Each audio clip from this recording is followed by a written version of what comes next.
So if there's one thing you want to do when building a Formula 1 car, it would be to make it as light as possible. By doing this, it will make the car more nimble in the corners and faster on the straights, and therefore having a car that's heavier will put you at a disadvantage. Now, by Mercedes' own admission, the team are overweight this year, and this is among many issues they're facing this season. But at the last race in Melbourne, they opted to make their car even heavier. But by doing this, it may have actually helped the team in the long run. In this video, I'm going to be discussing why Mercedes made their car heavier. So let's get into it.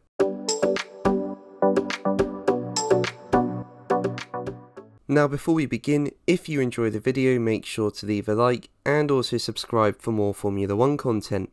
But let's get into it, and as I said earlier, by Mercedes' own admission, they are overweight this season. Now this year the cars are heavier due to the new regulations, and as a result the minimum weight has been raised to 798 kilograms. But Mercedes are struggling to get down to this number, and as a result have been doing what they can to save weight, including running without data sensors. Now sensors are important to use on the car as it gives teams a good understanding of what it needs to do to move forwards, and running with them would not normally be an issue as they only add a matter of grams in weight. But with Mercedes already being overweight and behind its rivals, the team are doing whatever they can to make their W13 as light as possible. And as a result, Mercedes opted not to use data sensors at the first two races in Bahrain and Saudi Arabia as a way of lightening the load on the car. But doing this left Mercedes with too many questions rather than answers, and as a result the team opted to make Lewis Hamilton's car heavier by adding the sensors to it in Melbourne. Mercedes Motorsport Strategy Director James Vowles said it had been painful taking sensors off the car, but that it had to be done to save weight. Speaking during the team's debrief of Albert Park, he said,